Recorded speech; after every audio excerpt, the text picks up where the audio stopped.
Franchement, chapeau. Moi, j'applaudis.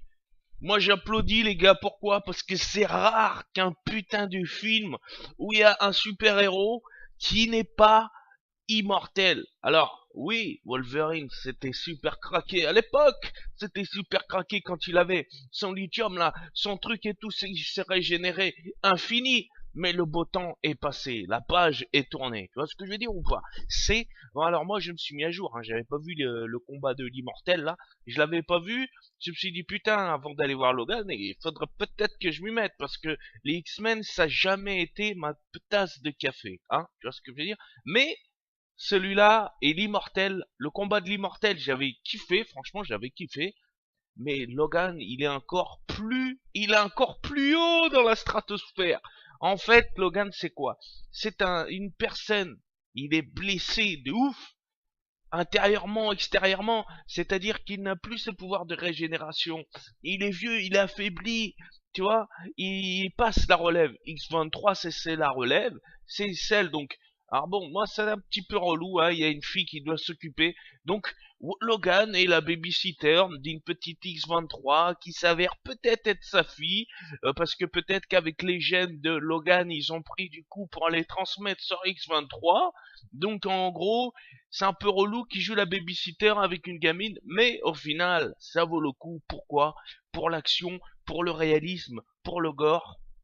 Je trouve que c'est un très bon film de héros. C'est-à-dire, tu vois, moi, ce qui me casse les couilles dans les Avengers, c'est qu'ils ont jamais une goutte de sang, ils ont jamais une cicatrice, ils ont toujours le brushing impeccable, que ce soit Thor, que ce soit Hulk, ça n'importe lequel, on les sent jamais en danger, même si des fois il y a des petits mind games, ah, on se fait contourner par Ultron et les obstacles et tout, tu vois.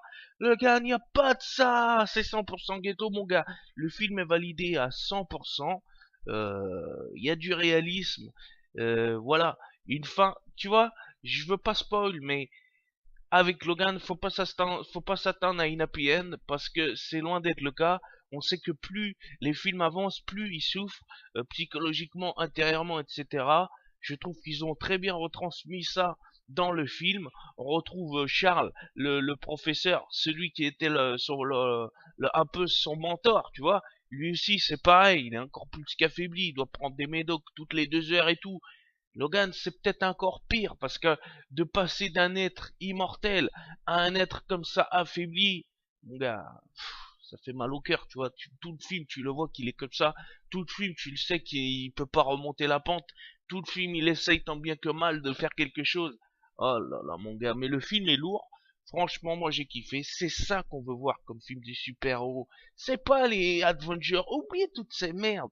Ils commencent à en avoir marre de ça, tu vois. Ça, c'est bien pour le cap des mineurs. Si tu veux passer sur un cap pour adultes qui est bien, qui est gore, où il y a de l'action, faut voir Logan, voilà. Ça, c'est plus pour les adultes, voilà. Ça, par exemple, Logan, faut pas les voir avec ton petit gamin. Hein. Ça, c'est pas possible. Hein. C'est pas possible, sinon t'as rien compris à la vie. Voilà, sur ce, très bon film, je le recommande. Allez-y, foncez. Franchement, moi, je suis pas déçu. C'est triste parce que c'est quand même une belle page qui se tourne.